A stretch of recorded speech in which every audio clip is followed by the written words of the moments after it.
Hello everyone, this is Andre Battles, your friend and fellow sinner, saved by grace and clothed in Christ's righteousness.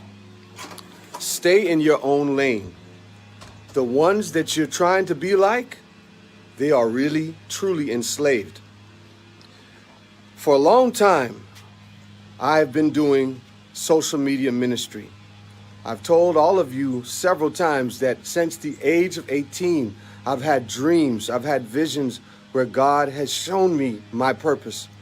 So for any of you that ever wondered why am I so busy on Facebook, for any of you that ever wonder why I'm constantly posting and sharing and doing videos and making posts, because it is my mission. But during these 11 years, I've noticed that there have been men and women that I have wanted to be close to. Great ministers, great pastors, great musicians, individuals with great intellect, men and women who I thought that perhaps because they worked for God and then I worked for God, that they would be more than happy to join with me, Sister Yolanda, and fellowship with me as a result of us both having the same goal, and that is to see sinners saved. Over those 11 years, I've noticed that I have reached out to many of my brothers and sisters who do spiritual work just as I do, only to be rejected. Men and women who I have great respect for, who I've called, who I've texted, who I've messaged, that have not called or texted me back. Men and women who preach a straight message. Men and women who preach that Christ is returning. Men and women who have great talents, yet they have little love. You know, I have wondered over the years, is it because I'm ugly, maybe? Is it because maybe I have had a past life where I've made mistakes, and so therefore, because of the work that these individuals are doing, they don't want to join hands with me? And it has been a source of trouble for me. It has been a source of pain over the years to contemplate why men and women who profess godliness, but yet denying its power, because I see how they treat me. I'm talking now to somebody out there. I'm talking now to a brother or sister that has a ministry. I'm talking now to a brother or sister that has a business endeavor. I'm talking to a brother or sister who has great visions and great plans and great blueprints that you want to see fulfilled. And you thought that minister so-and-so would be the one to help you get to where you need to be. You thought that perhaps this person in your family who has a business already would let you pick their brain and allow you to piggyback off of their success, but they haven't.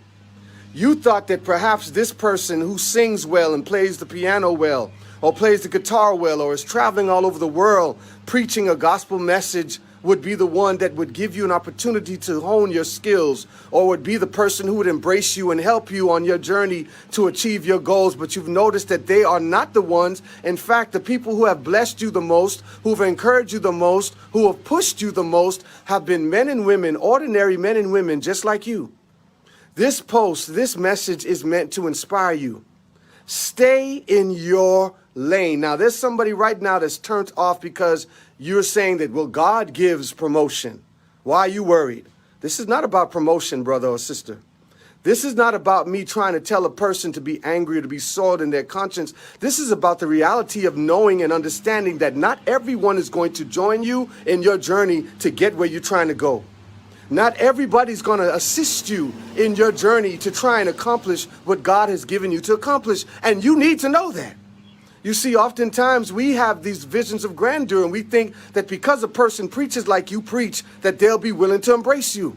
Or because they sing like you sing. Or because they clean carpets in the carpet cleaning business like you clean carpets in your carpet cleaning business, that they'd want to embrace you, fellowship with you. They think that because they do Facebook ministry and you do Facebook ministry, that they'll all you want to unite with you in your ministry, but you found that they don't. And you can't understand why. Brothers and sisters, at the end of the day, stay in your lane. Stay in your lane. Do what God has called you to do, irregardless if you must do it alone. I know many ministers, pastors, who I call and who I reach out to and don't reach back out to me. Do I still decide in my heart that I'm just going to stop because minister so-and-so don't embrace me? He won't share my videos. Or he won't embrace me, he won't call me, he won't text me. No, I've got to keep going because my mission is greater than minister so-and-so. You've got to decide in your mind that you're going to keep on doing what you're doing because your mission is greater than the fact that certain people who you thought would be there for you are not. And it is many of the times where the people who aren't supporting you openly are watching you privately and behind closed doors. So you're truly ministering to them. You just won't know it because they'll never tell you. They'll never admit it. And that's not the point here. The point is for you to understand that as you do what you've been called to do, remember that you're going to often be found doing it alone. You're not going to have people that's going to want to fellowship. You're not going to have people that's going to want to say, let's do this together. And you've got to keep your focus, like Sister Myra just said, on Christ, your mission and on Christ. What has Christ told you to do? What is the mission that Christ has given you? If he's told you to preach on Facebook and if nobody listens, you keep preaching anyway. If he's told you to open up a business and start fellowshipping and doing things out in the community with homeless people and nobody wants to support you, do it anyway. If you're out there in the mission field and nobody seems to support you, nobody seems to care, do your mission anyway. If you're about to do something great or wanting to do or trying to do or contemplating to do something great and it seems as if nobody wants to help you, do it anyway. Because remember, at the end of the day, people have their own individual reasons as to why they won't help you. People have their own individual reasons as to why they won't support you. And often the people who you want to be like, often the people who you are hoping to embrace you are so enslaved in the systems that they work for that they can't be seen fellowshipping with you. They can't be seen supporting you. They can't be seen feeding into you because at the end of the day, it'll mess up what they got going on. So brothers and sisters, keep your eyes on Christ. Keep your eyes on your mission. People will tell you all the time, well, you got to go back to school before we allow you to preach in our church. Or you've got to go get this certain degree before we allow you to do this. Or you've got to have this particular certification before.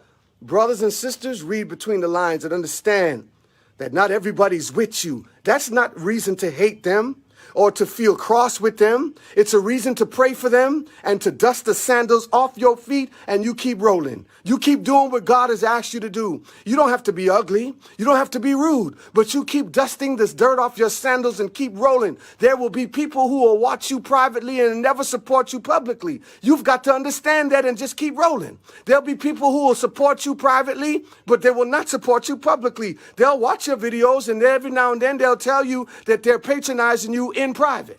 But they'll never do it publicly for whatever reason, and that's their business. You got to keep on doing what you're doing. You got to keep staying on fire for the Lord because he's the one that gave you the purpose. He's the one that gave you the calling. He's the one that told you to do what you're doing. So you are working for God, not man.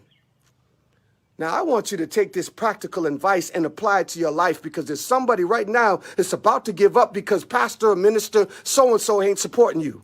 There's somebody that's about to give up because your brother, your sister, your mama, your uncle ain't supporting you. There's somebody that's about to give up because the people who you're trying to minister to or trying to bless are not blessing you or not patronizing you or not feeding into you. Keep going anyhow. This is Andre Battles, your friend and fellow sinner, saved by grace and clothed in Christ's righteousness. If this message has been a blessing to you, I'm going to ask you to do me a solid. Think and be blessed.